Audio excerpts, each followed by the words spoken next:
I recognize a lot of faces, but not everybody. I'm Chet Clem with Foxrock Properties, Josh Kleiman with Foxrock Properties, Khaki Martin with Hopper Martin Design Group. Thank you all for coming. I just want to acknowledge Councilor Hughes in attendance. I know she's got another thing she has to get to, so I want to give her a chance to.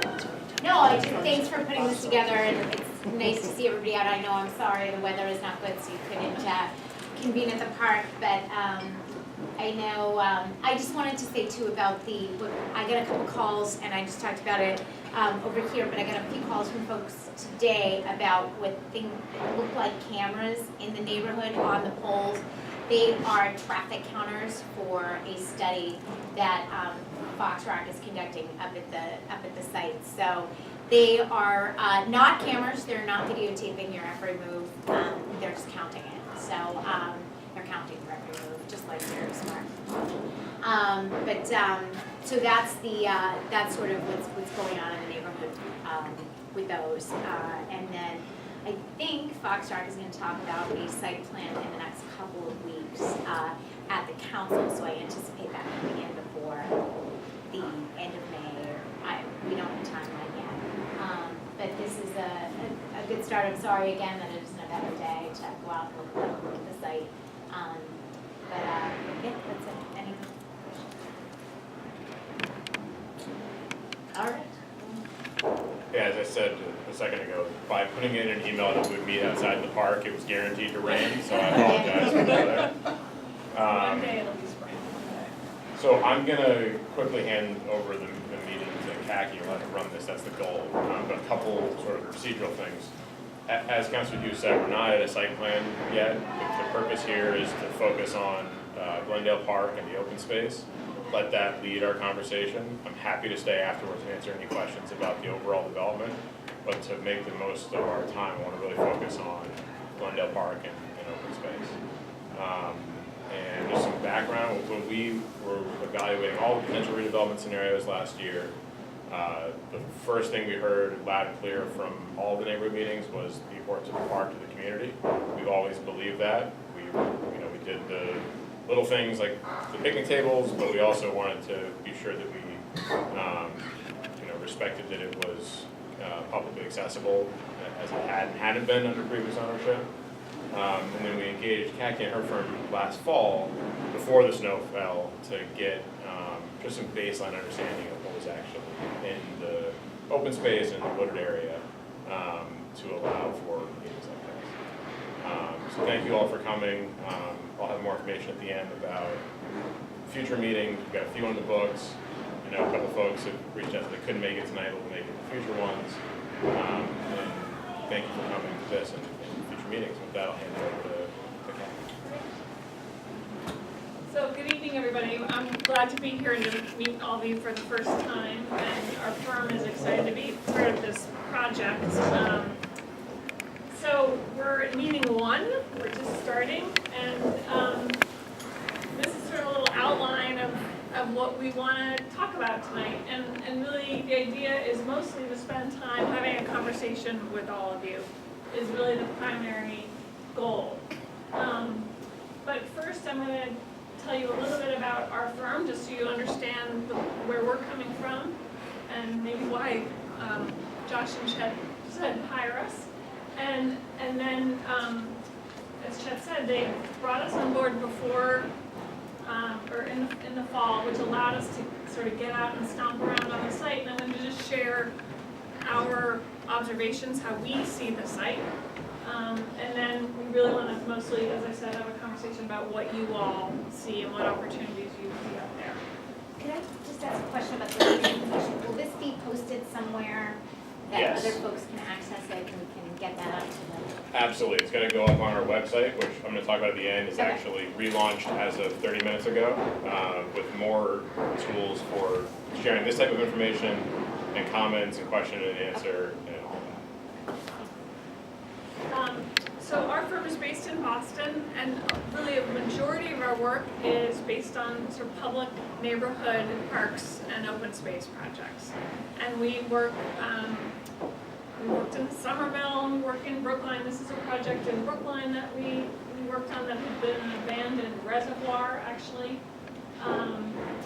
Cambridge, so we work at a sort of variety of scales, but sort of neighborhood parks really matter to us, and we really enjoy the process of talking to groups of people about what's right for their neighborhood, knowing that it's different for every neighborhood.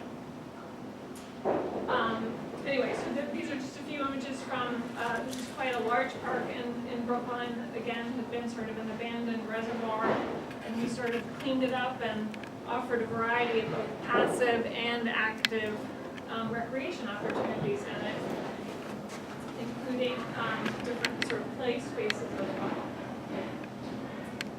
The next few slides are really just talking about, very broadly, about ways about thinking about elements in a public open space and park.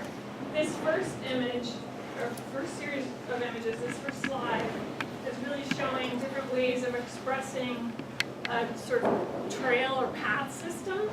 On the left is sort of a really interesting image where sort of the existing trees kind of become part of the path, for example.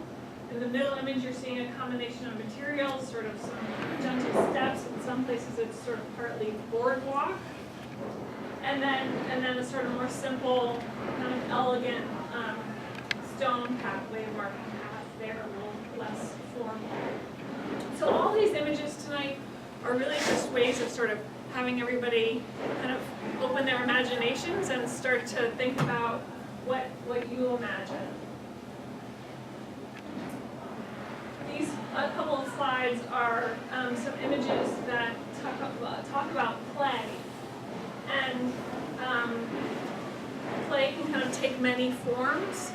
I think a lot of the images I have tonight are a little bit more of this kind of informal, rustic, what we would call exploratory play. So it's not sort of taking a big metal play structure and plunking it down, but it's sort of offering play opportunities. In this case, these are sort of also, you can see that the rolling sort of topography becomes a play element. So these are sort of a couple of examples. On the left, very extremely informal, and on the right, a little more formalized, but certain ways of looking at play experiences. On the left here, so another couple more play images, so a little more sort of formalized, and you can see sort of incorporated with places to sit and gather. Also, play is sort of given its allocated space. And on the right, I put this in as an example of a way of thinking if there was a desire about more active recreation. This is in a little neighborhood pocket park in Cambridge, and you can see that it's basketball, but it's sort of half court. The hoops are lower. This is not a big, huge, full-size basketball court that's going to invite kind of constant, big, huge pickup games, but rather offers a certain type of play experience for a younger age group. So just wanting to kind of put these images as a point of launching kind of feedback and conversation. Another sort of element that you all might be thinking about is sort of gathering spaces, and how might you be able to use, and I know the picnic tables are out there, so that's a sort of point of discussion. And then these are just a couple of other examples. On the left is sort of this larger kind of community table where full families could gather and sit and bring a picnic. Or on the right, kind of smaller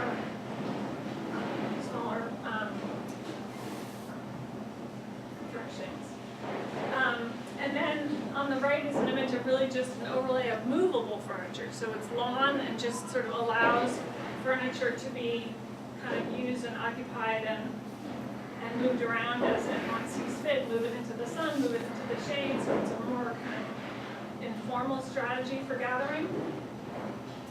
And then on the left, I put this in just to sort of show this sort of idea of a different kind of ground plant material. So there's all this planting, there's a lot of kind of native tree cover and canopy out on the site, as you know now, but this sort of takes a strategy of just sort of inserting a kind of smooth, a smooth surface where people could sit. You could throw out a blanket there, it wouldn't be wet. So it's sort of another way of designating kind of a place to gather and lets the kind of native landscape kind of be on its own. We're kind of right up against it. So those, and as I said, we have the images here on the board, so we'll have plenty to talk about later, but sort of taking a step back, we just want to sort of acknowledge that this, in this kind of orange color is the full site. We're mostly really talking about this part of the parcel this evening, and just wanting to put in context for sort of the greater neighborhood, that also acknowledging that there are some other significant open spaces nearby. We're here, the neighborhood club, obviously right adjacent to the parcel tonight, and understanding that there's really some fairly easy sort of and brief or short connections down into downtown Quincy.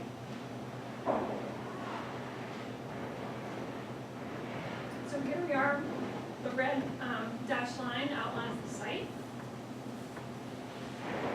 And then I'm zooming in, so we're gonna, as I said, we're gonna mostly focus on here. So this next slide zooms in to the wooded parcel, and the light green space, excuse me, shows that. Excuse me, do you mind backing up to the other slide just a minute so we can see that again? Sure. Thank you. So here's Woodwell. Here we are. Thank you. I can see it. Thank you. Okay. So we're zooming in just to the wooded parcel here.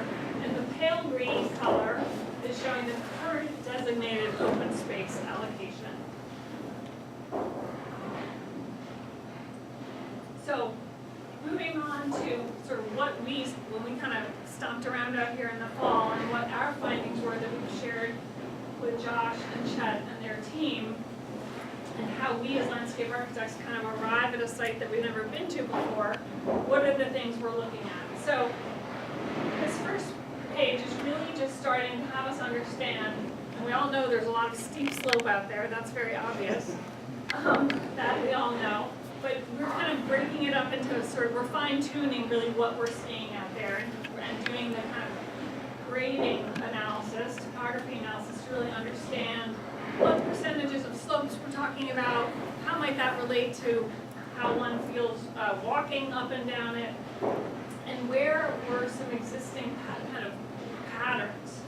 So obviously, down here, this pale color is where we're at those shallow slopes. So you can see there are these moments where it sort of is shallower. This darker color is really where we have the steepest slopes. And then that middle orange color is is in between the two. We noticed two, which you see with the blue arrowed lines, two kind of existing, what seem to be kind of natural swales. So it's way in which stormwater is sort of naturally moving down the site. And then in addition to that, what seemed like kind of footpaths, we noticed over on this side of the site.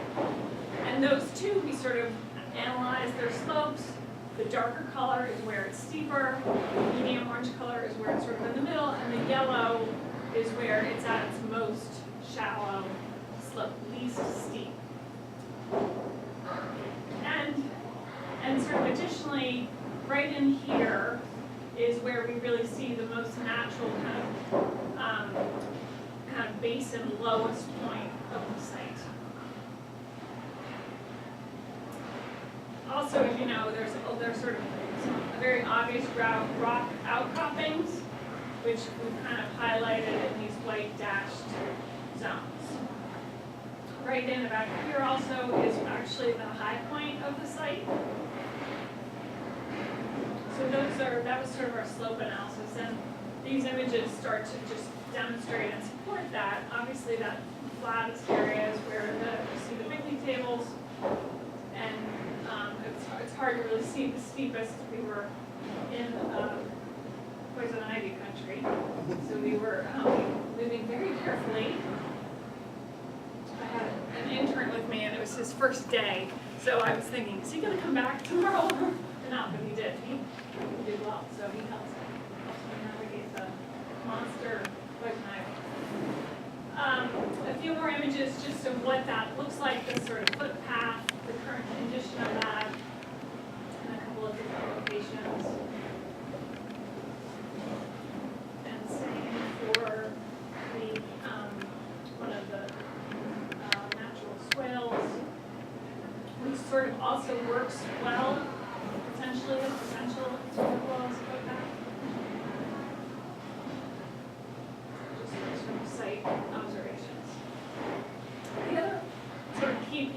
looked at and shared with Josh and Chet is what we thought about and what we saw in terms of the existing vegetation. So we got in there as best we could, as I said. There is a fair amount in the sort of yellow zones are where we notice sort of the largest, densest kind of clumps of invasive knotweed. So it's sort of contained, it does spread, but there's sort of key areas where it seems to be thriving. And then from there, what we really did is notice some really particular, wonderful, key sort of signature trees that are just sort of been a little bit hidden by all the other stuff. So as you know, there's really high tree canopy, then there's this sort of middle ground, kind of person height, a little bit higher of sort of scrubby infill, and then there's also some real distinctive ground cover areas as well. So we were looking at all the various layers of the vegetation here. And you can see in these sort of big colors are some significant beech trees, either stands of beech trees or actual beech trees themselves, which are really very special. Similarly, we found, and I'm a huge fan of shagbark hickories, which is a wonderful native tree. We found a variety of them scattered as well. And then also some signature oak trees as well, which are significant. Very little in terms of evergreen at the moment, and then a few sort of kind of not insignificant larger trees that are not out. But anyway, it was fascinating, and there's some really sort of exciting potential. On the invasive side, in addition to that knotweed, which is kind of, up to about this height, many of you are probably familiar with it. Over here in this corner is a pretty significant stand of Norway maple, which is now currently on the invasives list in the state of Massachusetts. But it does have great shade, and it really sort of is indestructible, so it certainly has its merits. So just here are a few examples of some of the those trees we saw. So some younger sort of multi-stem beech, and then some of these significantly mature beech trees, and the shagbark hickory, which is just incredible in the fall. You can see it here in its beautiful fall color. And as these trees get older, they kind of form into their name, and the bark gets very sort of shaggy and textured, and they're quite wonderful.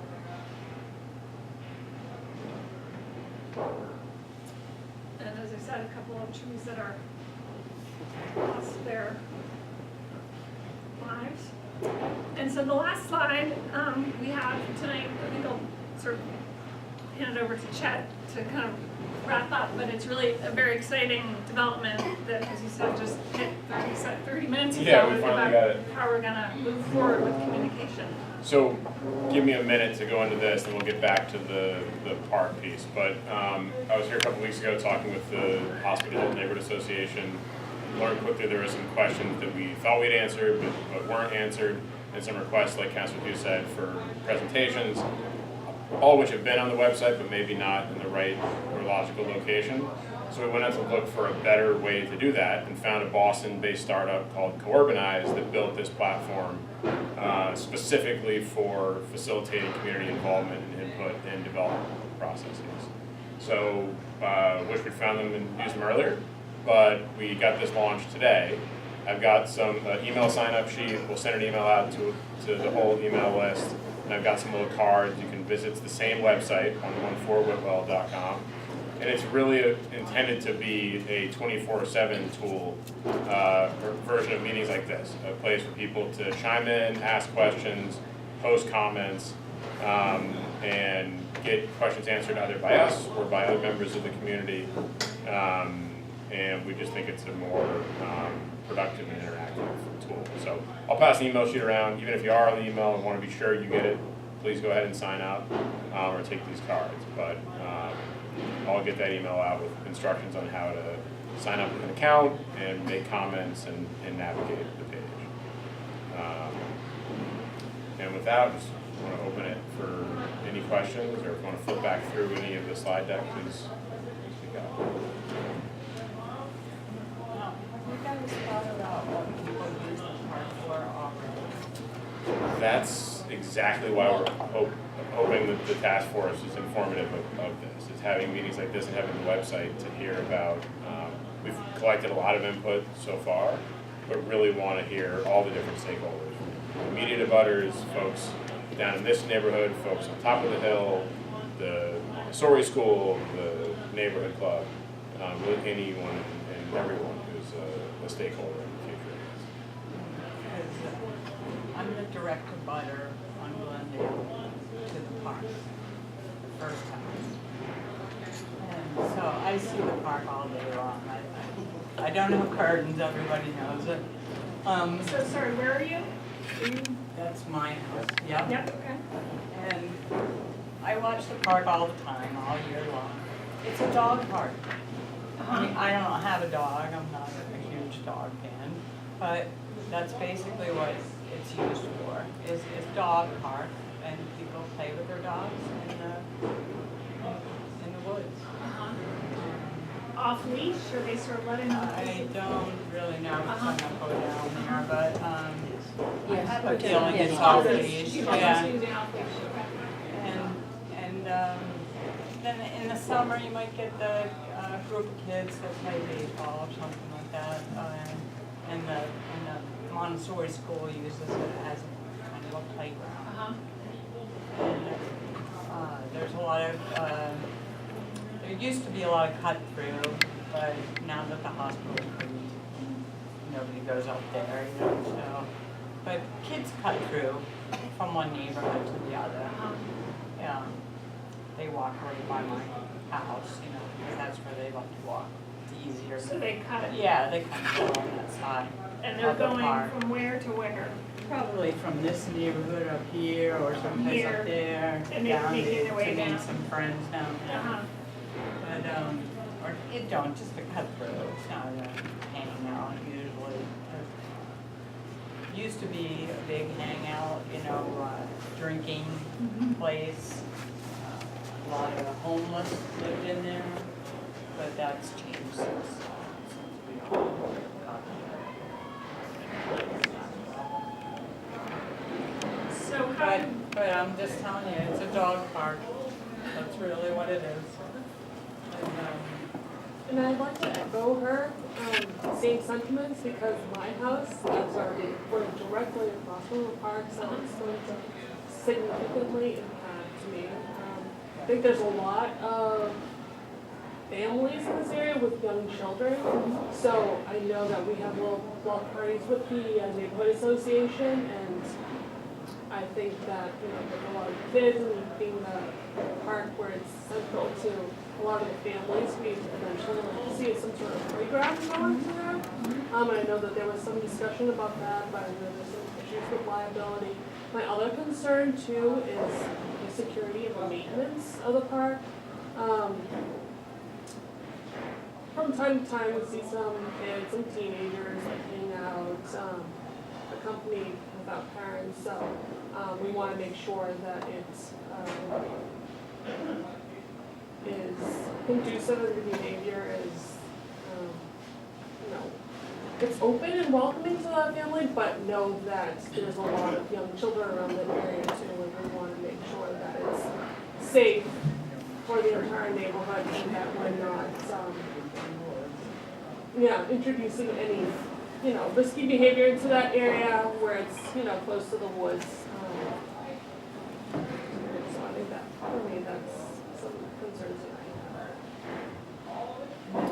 And then also with too, I know it's, you know, the Foxrock has gone in, so, you know, it obviously looks nice now, you know, trash is taken out regularly, and there's some improvements made, so we want to make sure that that continues too.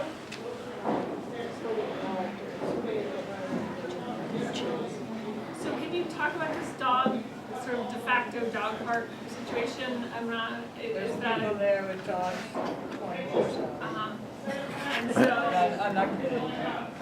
Yeah, They people, still, I leave for work at 6:30 or something, that's when I get home. All, and if I have a day off, there's dogs, people with dogs, all the young people come in the morning and the We're dog evening. The My dog retired goes there. people are there in the middle of the day with their dogs. It's nobody else is there, so. And people congregate there with They, dogs. they all Uh-huh. hang Yeah, out. meet up. They That's all dog seem to park. be, to get along and that kind of thing, and maybe your dog or throws a ball. Right. Hopefully, we're claiming that, I think that we certainly try, but hopefully that's the experience. Can I just add that my experience driving by is that there are many times when there's nobody there. I don't find it all that busy. It is a dog park, you're right. But I think it's kind of underutilized. I think people would use it more if it was a little more attractive maybe. I think some people use it to cut through to Colonial. Yeah. Well, I know that we have done that, I so. do that 2 weeks. to Yeah. get to Neighborhood club. Yeah. It's on the corner, the back corner of the parking lot that goes up. So the top of the map there, yeah. One thing I've seen, and not to say it's the neighborhood club's fault, but I see a lot of cars when I'm coming home later at night, cars that park on the edge, the back corner, and do things in their car and throw things out of the window. It's pretty messy. so you're saying kind of Yeah, that back back in edge. here, that way. Next question, is this going to be a park, and that's the only thing that you are suggesting is will be there as a park, and that's it? So I'll jump in, as Kaki showed earlier, there is a chart piece that was in that light green box that is currently designated open space. It was when Foxrock purchased it, but that doesn't necessarily mean it's publicly accessible open space. We heard at the first meeting, What's, how is that? that's the sort of grassy, low Oh, area. where the picnic tables are now? Yeah. And then there's, Okay. there is a band that goes up at my house, the city owned. Really? Yeah, because it's all wells. The city It's a owns? big, I didn't know big- the city was in there. The city always owned it. Not anymore. Not, it is, it's part, BMC bought it. right. Oh, okay, the city doesn't own any part of it. No, the city Well, doesn't the own, city owns Here's all of it. Glendale, Right. and this is about 125 feet back from the Glendale edge. And yes, you're right, the little sort of dog leg there, up there is what's currently designated open space. So from that section on, what could be done? You could develop it, you don't necessarily have to have a park, is that correct? No, they have to. Do they have to have a park? Yeah. so We this, help committed to. this will always remain as open space. When we purchased it, we knew that this was committed Yes. as open space Yes, district. thank you. This is not currently. This represents about 7% of the overall site. Yes. Last year, in conversations with the community and with the city councilors, we committed to a minimum of 20% of the overall development being open space, and that's a minimum.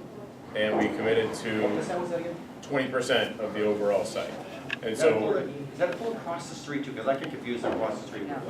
no, the park on the southwest side of what over here is a city park. All right, okay, all right, I heard differently, all right. Does that clear up the? So I live on Monroe Road, which is parallel to Glendale, but it's up on the hill. I don't know if you drove up there at all, so that we look down across Glendale, right into the park because of the elevation there. So it's always been a, Here's Monroe. yeah. And there's, and you know, the grade there is, we're higher than the road Yes. below, so that we're looking right at the park. Yes, And it's always, all that tree cover has been a way to sort of hide the hospital. And yes. the buildings there at the hospital. Yep. So there are several of us, some who aren't able to be here tonight, or who are really interested in preserving as much as possible that visual screen between whatever you're gonna build, because I think in one of the plans I saw, bordering that park is gonna be sort of the taller building, the apartment building or whatever, so we'd like not to see that, if it's possible. We would really like not to see it, so to keep the trees, we're interested in doing that. And I think that you have some interest in that. Yes. That's sort of great feedback and a great reminder that we're not just talking about direct abutters and that the topography does change and that is raised up, so that's helpful. We were supposed to have a cocktail party kind of thing and have you all come up and just see what it looked like from the back of our houses, but there was a snowstorm. That didn't work out. So, Great, those sorts of I know. observations and feedback is really helpful. So you're looking, you're looking for suggestions tonight from the folks here and all of what you'd like to see at the Yeah, park? we're Because I haven't heard too much yet. Yeah, we're sort of open to everything. So it's helpful to know, for example, that you're really saying, there's an observation that it's mostly being used as a dog park. I'd like to know more about how everyone feels about that and understand that if there's a desire for sort of a play space, that there's potential conflict there, and there sort of need to be a little bit of management, perhaps between a sort of designated play space and sort of dog management. So there's some things like that to consider, but it's helpful to just have people share how they see it, what things they feel strongly about that are wonderful and great about it, and things that, gee, you wish you could something. So we've heard, great feedback already about safety and cleanliness and views. So really the feedback we're getting is great and sort of keep it coming. Did you do any kind of survey of wildlife in the park? What might be there? Yeah, we haven't done that. Squirrels. I I think can tell you. if you will take any of your, Coyotes maybe? We did one of Maybe a those fox. years ago. Some ants. When they wanted to put a garage there, Right. we I've did. had a deer in my backyard. Company come in and look at it. We've had a couple salamanders we found once. We wondered about vernal pools in there. Uh-huh. That section, that slide you had where you had the brown, blue, yeah, the Is low, that a the collection low of point. water? Is it our hunch is that it's not, Well, sort of borderline, I Technical, think. It was borderline. yeah, Maybe this year. yeah, right. Wet. yeah. So we, for a while, there was a period of time when the hospital was gonna build a garage up there. So there were people who were actively involved in sort of surveying what wildlife was there, but in particular, looking for this vernal pool, I which see. we believe we found, and looking for salamanders, which we found, Yeah, okay. things like that. The Okay. Conservation Commission got involved in that project and actually prohibited that project. So, yes. And there was a fair amount of concern, I think, from some people about drainage from that area, that we had a guy who lived on Sturtevant, which is sort of on the other side of the neighborhood, who was apparently they have experienced water issues that he thought the hospital was in part responsible for. Water flows down through the park, along Glendale, through the neighborhood club, and then down. Steve Monaghan, right? Yeah. He actually was the first one who filed with the Conservation Commission when they had that project. So you'd have to do something with drainage, you think? Yeah. Yeah. I mean, I think the whole site, obviously, and as you all know, it's really an entirely paved site right now. And as Chet said, the sort of minimum commitment of minimum 20% open space, changes that prospect, so that we'll be working toward maximizing pervious areas where stormwater really can get captured on site, so. That'll certainly be all part of the process. I apologize for coming in late, but could you just kind of give me like a timeline of like how long this public hearing, comment period is gonna be open, and what the timeline going forward is before something is finalized with the park and then moving forward? So we have 3 meetings starting tonight, and then every 2 weeks leading up until the Cleaner Greener Quincy, in which we're hoping to, out of all this, come up with something we can do that weekend as a continual interim improvement to the park. We don't have a hard deadline we've set on this process. Our goal is to solicit ideas and get initial feedback tonight, and then continue to work with CACI to advance those ideas, start drawing them out, and bring those ideas back for further input, and to use that co-organized platform to get input and votes and all that. We are in the process, after running through all sorts of different redevelopment scenarios last year, we've now determined that the majority of the existing buildings up there are coming down. So we've initiated the process of doing remediation in order to do demolition to prepare the site for redevelopment. We anticipate submitting the overall plans to the planning board this summer and initiating the demolition as soon as we get a green light from our contractor, that process can be done without disruption to the existing emergency room. Excuse me, do you know what you hope to develop there? Because I would think that could possibly impact what people actually want in the park. Yeah, so we're doing, Good point. we're not there yet, but we're doing Oh, what we're calling a multi-generational residential development. After running out reuse of the existing buildings, a modern medical center, or a dense multi-family development. The plan that we went through and brought to the community last fall was a mix of townhouses and multifamily with some senior living component. And so we're in the process of doing the traffic counts that some folks mentioned today. We're doing the market analysis to understand what the true demand is. And we're doing things with our civil engineers, like understanding grading and drainage and all those things to determine what that site plan and overall development looks like. So then they're slowly gonna get rid of the emergency room? The satellite emergency room is there until 2021. And we're working with the city of Quincy downtown on a modern medical development on the old Ross, parcel downtown. Oh, to Rossway? Yes, Oh, so you're moving it down there? that's the hope. Yeah. And then, again, you said senior citizen, urban, Multi-generational. multi-generational. So some of the feedback that we got from the market and from studies that we've looked at is that it's not the historic version of just a retirement community on an island. They want to have a place where it can be young families and senior independent living across the continuum of care on the same type of campus.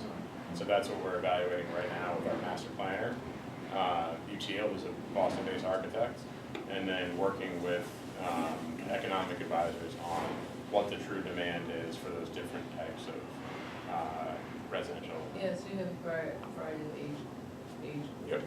Yes. That's the target. Yeah. Actually, know more about the park. Is it your role? Do you have, generally you develop parks?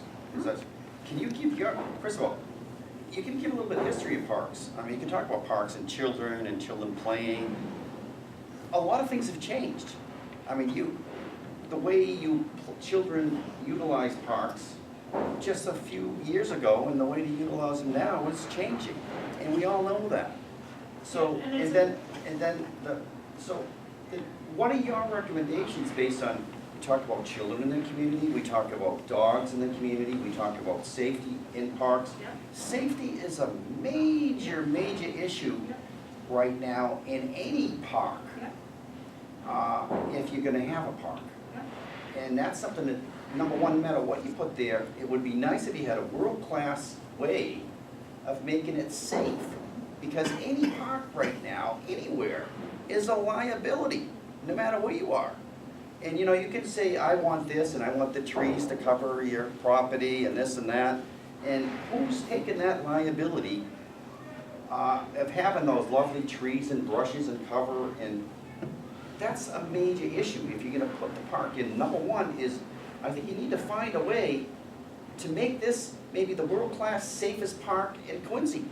Because that's one of the number one things that happens in a park. And you know right now, I mean, people mention things about things that have happened in the past, they can still happen. And if you develop it, it might even bring things that are worse than what has happened now, okay? So that's one thing that you really gotta keep in consideration is safety. But based on your record, you have dogs is another issue. Now, if you know there's dog lovers here, I'm a dog lover. And dogs is a big issue now. And you're saying, I don't know whether people like it or don't like it, but dogs is a big issue now. And they, people that, owners that have dogs have no place to bring these dogs. They don't roam around themselves anymore.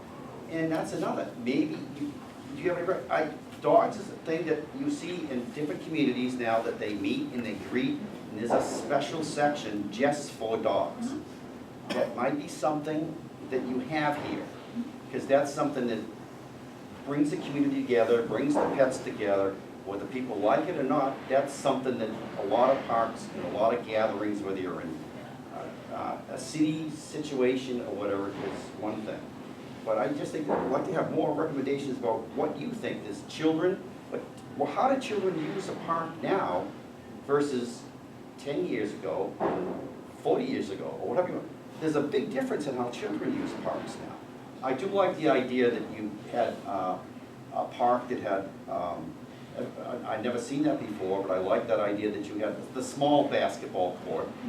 It might not be something that some people want to just go out and, play, have a basketball court.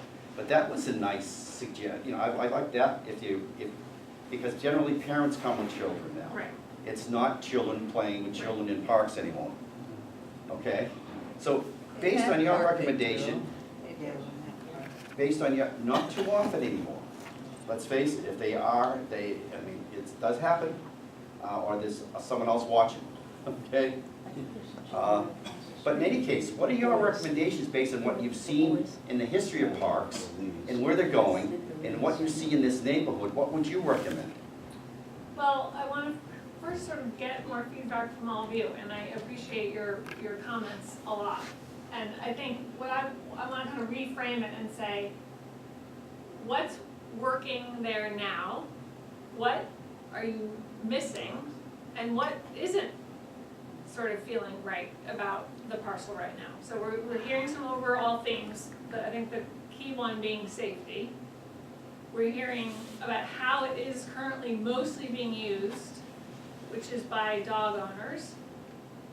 And I have sort of said, if we start to bring in a more formalized sort of play space, for example, that starts to become a conflict, or we need some separation. It can't be kind of an off-leash dog park and a designated play space. That's not compatible.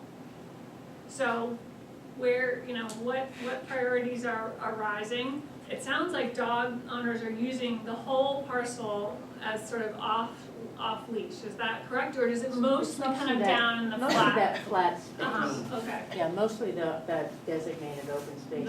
I've done some sledding up there when it's, with an 8-year-old now, currently an 8-year-old, so we've managed to That's find cool. a path to go sledding there, Yeah, that's cool. which has been a lot of fun. And she Yeah. likes to, explore that woods. She sort of feels like she's in a forest Yeah. kind of thing, so. I mean, it's sort of why I put in the play imagery that I did, because that wooded, the sort of site is not kind of a, that's a sort of special feature of the site, obviously, that you've all noticed, and we did too. The sort of, the tree canopy offers something different than other places. And there is a lot of room up there if it was cleared out a little bit to do some exploring and have some paths. Have some for- paths, so that But is, you run into all the poison ivy and right, the right. junk that's been dumped up there. So that, okay, so the sort of path, that you sort of, like we did, sort of find your way when the Right. poison ivy's not too crazy, but that is something you would like to take advantage of, is being Right. able to have a path system. Just one quick, I really think there was one neighbor that mentioned this. You know, people are saying it's a dog park. I go by there a lot. I don't see anyone there. And I don't know where or what percentage you think people are using dogs 24/7 here. And you live right next door. It's usually during the day, when the There is kids not are in that school. many, I think that is the most unutilized space. And I don't know who else can say that, but I think it's hardly ever used. I think Right now. Montessori schools. And they- Yeah. Montessori is, Yeah. yeah. They don't Other use than it that, much in the winter. it's Yeah. not used much at all right now. So I think that's more of what's happening there at that park right now. And it's good and bad that happens. You have some neighbors that go there and use it just as much as other things that go on in that park that shouldn't go on in that park. That's my opinion of what's going on right now. Very underutilized. And I don't think we can say that it's a major dog park. We have maybe 10 people that go there and use. I don't see a grouping meeting there. How many people go to this dog park? Okay, you go, there's a few people. Go there at like 6:30 in the morning, it's like a party out I see there. people there a lot. I walk up and down the street a lot. I see people with their dogs there. It's probably So this more is less during than certain- 10% of the time maybe we have it as a dog park.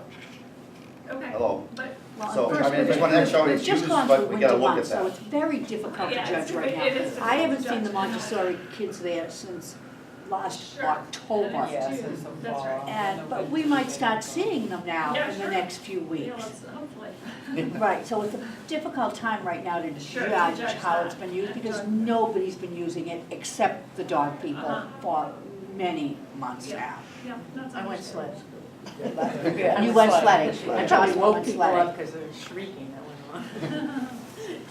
I'm here for, sit in for a friend, I'm not a direct abutter, he's on Colonial with his back in it. But I do know this parcel fairly well. And what's nice about it is the current designated space is fairly level and it gives you an opportunity for more, what I call formal traditional park uses. Play Yep. area, picnic, blah, blah, blah. Yep, The darker area, the topography and everything in there is interesting.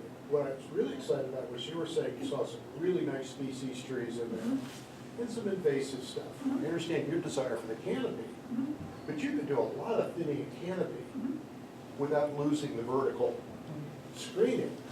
And if you open up the canopy, especially with some of the beech trees and other things, they're just gonna they'll fill in. they'll Yep. flourish, and Yeah. you get the snagwood out of there, and you mulch it up, and you've got a chance to develop other stuff. But in terms of the dark area, the opportunity for pathways, even a designated modest dark, there's one in the south end of Boston, it can't be a half acre, Yeah, and it's a party every day. And Yeah. it's a beautifully utilized facility, very compact space. Sorry, did you say dog park? I didn't hear you. Dog park, Yes, I know where you in are. the south end, Exactly. and it's just, it's It's a fabulous. great gathering. yeah, It's a fabulous opportunity, and you can separate it and it's everything else. fenced in, right. And what's, in terms of your concern about security, there's a fine line between getting more traffic in there and better security, because if they're eyes, you're there. And if you're thinning things out, you're not looking, you're not looking at 5 feet, 6 feet of poison ivy, which blocks you off more than 50 feet away. You open it up, take some trees out, which leads to my pitch that I've been trying to get into Faxon Park for about 7 years. Goats. Goat I know. grazing is fabulous. I know. Because it takes everything from 6 feet up in the air, down to the ground. Yeah, the Poison dogs oak, would love poison that. oak, whatever. They'd be chasing them. And you bring them in like twice a year Yeah. for, and the thing is, the kids can go see it. Yep, I mean, I used to live in a place, near a junior high school east of Oakland. And I was walking my dog one day in the school grounds, and it had some slope and grass, and they had goats. And a goat, and the nanny started to drop a kid. I was about ready to run up to the principal, said, gotta get the kids out here. And the nanny was ignoring the kid, and I went, uh-oh. And I turned back, and then she dropped another kid. And by then it was too late. But they just take it right down. They do. It's Yeah. fabulous for fire control, greenage. They work a lot cheaper than a guy with a they weed do, whacker. and they don't mind the poison ivy, you're right, that's. Yeah, and they'll take the great- poison ivy right there, and after about 3 seasons, you'll start seeing grass developing on the ground if you've got a decent sunlight, and the brush will be taken, you can keep the brush under control, and you can create like I said, the green spot, that becomes the dark, light green, that's your more formal park. Play areas, picnic spots, grass. The inland area, you stake some paths around, you set a dog park somewhere. And I know in terms of the trails, you've got ADA issues because you've got to be accessible, but the topography sort of, I'm used to hiking in the Sierras, and I'm used to switchbacks. So you Yeah, can, that's right. you can get a lot of grade for ADA that Yeah. way. Yeah. And then just let, just sort of look the other way, let people create a few casual pathways for the other stuff. And, the people that ADA compliance can't get mad at you for that, but if you get a basic structure, Yeah. that's what people No, with it's some good. fence and other things. Because when you develop the hospital footprint, you're gonna have, I'm not gonna call it pressure, you're gonna have presence. And when you get presence, you're gonna get some security. Especially if you've got vision. If people don't wanna go in there, then you got concerns. But if they go in, they wander through, people that are trouble are gonna probably not come in as often. You don't have to worry about lighting it up. A few spots maybe. I vote woodsy, not sculpted. I do too. Woodsy, not Oh, sculpted. absolutely. I mean, that's the thing. Yosemite I mean, Valley is the most That's fine, that's sculpted fine. I don't care natural about environment you'll Yosemite ever see. Valley, I care about here. So woodsy, Yeah. not sculpted, clear it out some. Yeah, that's, But we want our woods, right? We want the woods, Yeah. absolutely. Yeah. So, but you can really manicure them and not know that they've been sculpted. Do you know when any of this, what kind of work would begin? Would cleaning, like there's, you had the one picture there of the tree that it's dead and broken and it's like being held up by some other tree. It's gonna fall on somebody. I mean, I would think you would be concerned about that. There's a bunch of trees that are very, very precarious, that they could fall at any time. Yeah, we have our landscaping guys that go in. I think they generally focus on the areas that are used in that open space. Obviously, all the storms we had over the winter, I think, have done some damage and leaned some things over. We did a cleanup, myself and the HHNA cleaner last year. We could only go so far before the poison ivy quickly beat us back. And so I think that's one of those, if we can get in ahead of it, whether it's with goats or guys, to get some of that out of the way. Goats are great. I think the big, trying to figure out the big future plan in line with the redevelopment, but that takes some time to get there, so I want to be sure we don't just wait for all that and figure out what that interim thing is we can do. At the start of May. Make it safe that way, Yeah. so nobody gets a tree falling off. Sure. And you're gonna have people going to check that it, all the area for trees like that fall and, that potentially could fall. Yeah, I don't know how often the landscape guys are in there now, given the season, but I'll be sure to have them go in advance of the season, to take a hard look at what's been affected by the storms. And What's in the dead. Monroe Street, there's a little bit of stuff, it's kind of messy, or some stuff fell, not really bad, but, so there's potential for the areas. So the picnic tables that are out there now offer a place to kind of sit and hang out or bring kids and have a snack or what have you. And so what about use of those or something like that'll allows a little bit of gatherings or any feedback about sort of that way of using the space? A little less specific, kind of not dogs and not kids playing, but sort of a way of sort of just being in the park. Any thoughts about that? And I think some people have done that. Have you noticed that? I mean, it's not a lot, but. I was just gonna say that the dog owners sit at the table Uh-huh. while the dogs are around, but whatever. I saw the family having a picnic. Yeah, I am. Or somebody sitting there reading. uh-huh. I think that having something like a little bit mobile so that you can move it and not fixed, so that you can, construct it so that there's a large group. I know, again, the neighborhood association has, there's block parties or there's events for kids, like, the Halloween party that they was always, held in the fall. That's a gathering for the kids and, we use those tables to move things around, to have the events. The block party in the summertime, we had it on the street last year, but, occasionally we use it, you know, at the park. So having movable, pictures would be nice. I don't like to disagree, but just from being here a good number of years, we had movable picnic tables and the picnic tables got moved right out. So I love the tables that are there now. Yeah. They're too heavy for someone to say, I'm gonna toss that in the back of my truck. Fair enough. Yeah. Yeah, We got the extra heavy ones. yeah, They yeah. don't all of a sudden have legs and then walk away, yeah.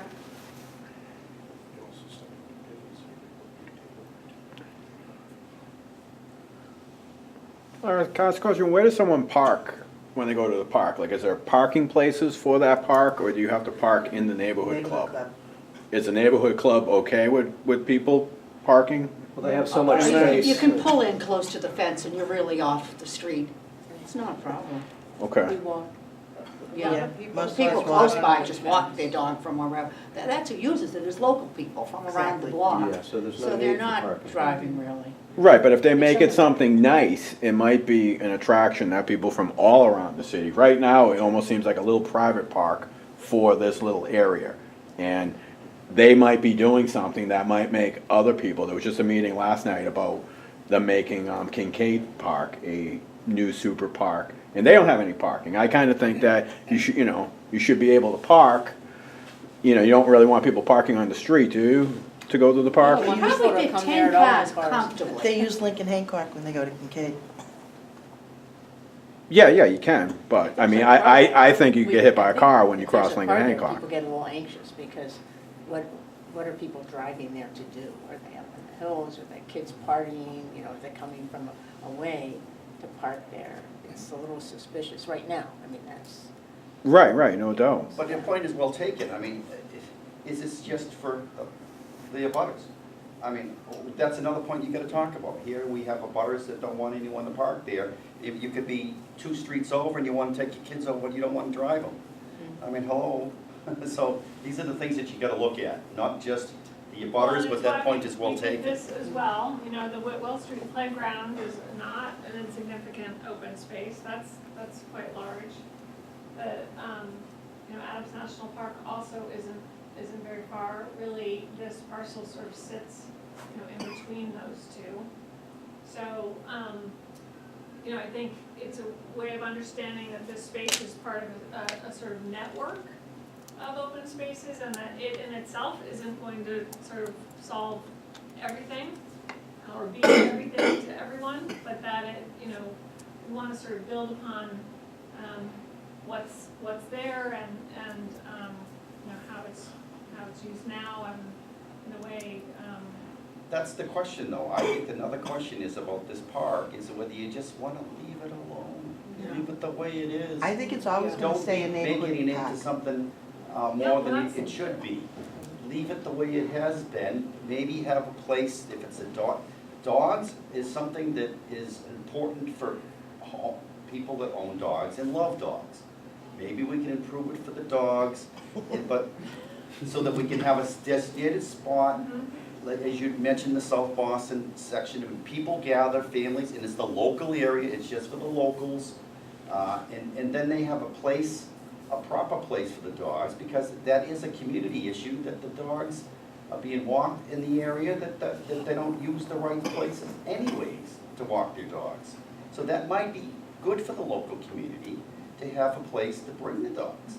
Okay, but leave it alone maybe is one of the answers here. And don't do anything much as it is now. Yeah.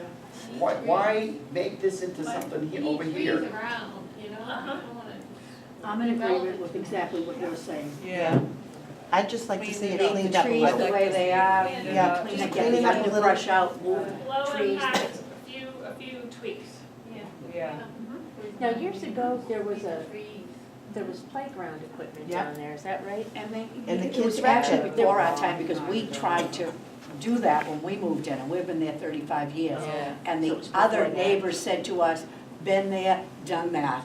It just got ruined by the teenagers. The teenagers were Yep. down there, so you wouldn't bring your kids, and they said, please don't do it again. That was 35 years ago. So that, The sorry, older I'm- neighbor said, please don't go down that route trying to put a playground back in there. Okay, so I missed the beginning of that, I which had was, said there years had been an ago. attempt to maybe have a designated play space there, and it didn't work out. We've been there 35 years and there's been nothing. And the neighbors who were there before us said they had been there, they had done that, and it didn't work. Didn't work.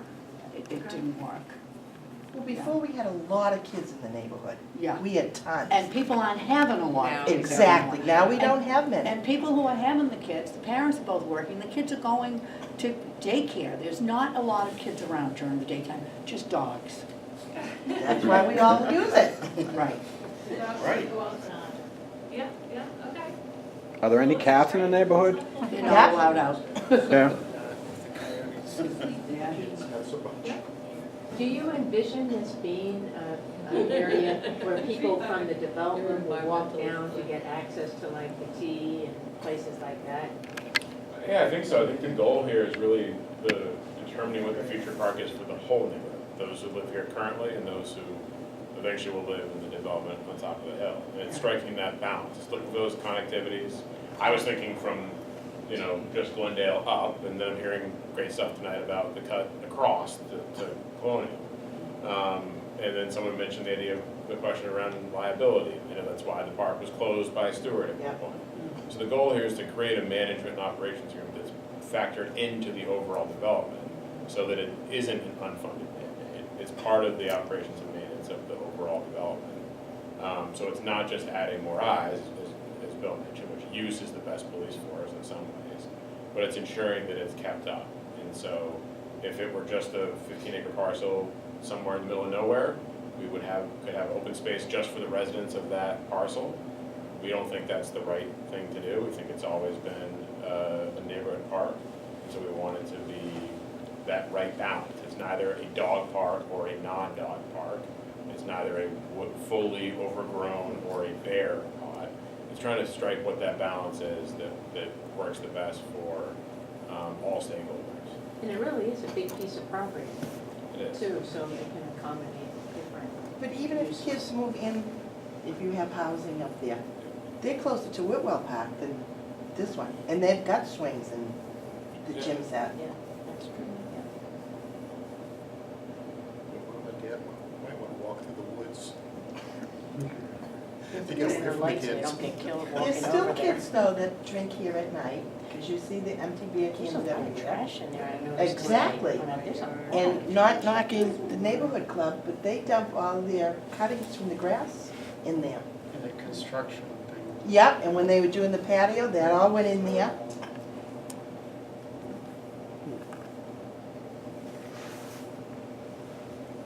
Kathy mentioned this earlier, and I've heard a couple things. You know, we've owned it for 16 months or something now, but I'd love to hear some of the stories about why and how it's ended up as it was. Hearing things like there was playground equipment there, it got wrecked and not added back, or it's changed more to dogs because there's fewer kids in the neighborhood. That's super helpful and informative. Or the fact that there's, you know, we've seen the beer cans, we know there's stuff going on there, but, you know, Needles. good ideas and best stuff. And someone mentioned earlier about when there were more homeless people in the park, more people camping out there. How did those things happen? How did they change for better, for worse? Interested in that kind of feedback either now or email me or post on the site. That's super informative for us. Well, at one time it was very dense, so if kids or anyone went in there, we couldn't see them going by on the street. So they could do what they want and get away with it. Now, everything's rotted and fallen, you can see them. So it's not as much fun for them to go there anymore. Thank God. Yeah. I Yeah, didn't but realize in that. cleaner, greener, Quincy, you found mattresses in the Yeah. past, and Oh, yeah. evidence of sleeping bags. There was Right. couches up Right. there. Somebody dropped a TV off not too long ago, right beside the fence. Right. I will say that you're right, that at night, by your fence there on Glendale, people do drugs Yep. in their car. Yeah, I've seen them do it. So, but it's usually late at night. Sometimes early morning, because I get up really early. I usually look out that way when I get up in the morning. I don't know why. that's just the point. Open spaces have their pluses and their minuses, and that's something It's that a the, quiet, you know, at you night, have- it's you have very to talk about quiet it. there, and I think they pull their cars up and shoot up and drive away. They don't stay. You don't get out of the car. But I think if you had I think if you left all those very desirable trees, if you got rid of some of the less desirable ones and encouraged the large ones to fill out, I think that would be really nice. It would be, people could see into the woods better, and you wouldn't have to worry about that so much. But I'm very much in favor of a very naturalized setting.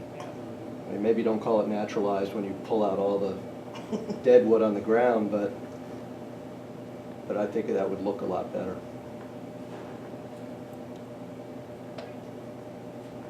Lots of pretty flowers, I was just gonna say you that. know, so. Some color. But think of the whole thing as like an island that you see driving through the city, and you're just covering it up.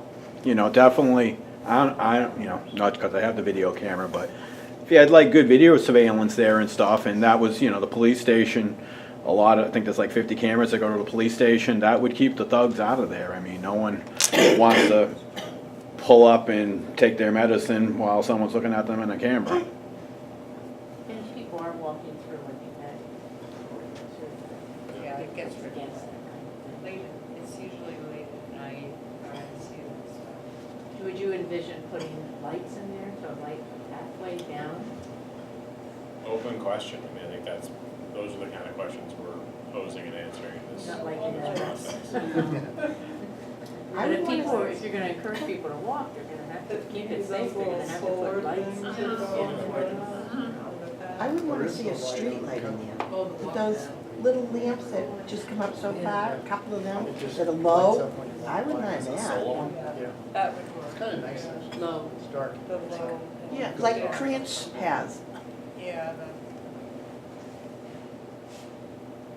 Where was that they had this? Creance school condos, they're about, I don't know, about 3.5 feet up, and just the top is a low light. Uh-huh. There's Sort some of what we call a bollard light. There's really interesting low light on Northeastern's campus. And it's basically about that height, and you'll see the sidewalk and everything, but it's dark above. It's not You'll have the lighting up buildings, the- the building's lights there, but it makes Yeah, for but a you much might more still see- muted Yeah, we just want a urban. little bit of light. It's Yeah. perfectly well lit. Uh-huh. Ted and I don't wanna look over there, Ted Lorraine, because he's concerned because his house is taller than mine. Mine is really sort of a 1.5 story, if you will. But he's gonna be looking right at that, so. Yeah, but some lighting, I think you'll have to, I mean, if that's what you Yeah. envision doing, I can't. If they envision developing it, I Get your still lot think on you it. should leave it alone. Well, add some few, dogs, I think is a major, I hear about it, everyone wants to walk their dogs, no place to put them. It's a great place for some dogs. Great advertisement for people who will live Uh, there, but, because they'll all want dogs. right? no one has a place to, have them leave their deposits appropriately anymore. I think that's something, and then also children, there are children in the neighborhood, not as many, that are not supervised, that you might want it for the local, I think this should just be localized. I don't think you want to open it up in, more, just leave it the way it is and have maybe an area for the local children to come with supervision.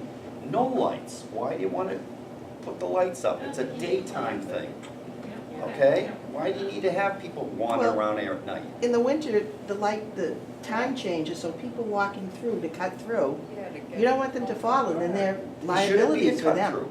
It should be a cut-through for certain areas because the neighbors need access. And that's something that's nice. So maybe you should have that certain cut-throughs or pathways that are made for the neighbors and have security on those and be done with it. I don't think you need to overdo this and overthink about this. And I think it's nice to clear it up and make it look nice, so that it's visually and it would grow better, I guess. So lighting, I think we'll put in the category of to be continued. can't light, I mean, lighting can be all on timers too, so. Yeah, there are lots of, I mean, it's really true. All of you are raising good points. There are many different ways to do it, and there are pluses and minuses to it, and I think that's just gonna be part of this sort of ongoing conversation. So let's kind of put it that in that category, and we're gonna have a few meetings, you know, where we can continue that conversation. Thank you. So I passed out cards, that's the website, please log in. It's, create an account with your name and add comments, add sub-comments, other people's comments, and we'll continue to grow that. I wanna let Kat get out of here, hey, but I'm gonna stick around if anybody has any, further questions, or just wanna have, side conversation. Thank you all so much for coming out, on this rainy, cold evening. Hopefully in 2 weeks it's a little nicer, so we can actually be in the park. And you can reach out to me at any point through the website with any questions. Do you plan to at all send out something through Ted or Eric, asking them to send out to all the HHNA members, asking their ideas? Or much, like I know a lot of people plan to come tonight, I just thought it was raining, it's probably not even gonna happen. I talked with Will at length last week about it, because he had a conflict tonight, and I've always said, Bowling. it's bowling league, yeah. Would I tell him to send, anything we send to send out, the goal of this platform is to be able to not just have it be meetings, right? And so he said he was gonna send it out to the whole HHNA list. And whether people get forwarded those updates or sign up to receive them themselves. And I spent the same conversation with Ted, he had a conflict tonight as well. Okay, thanks. Thank you.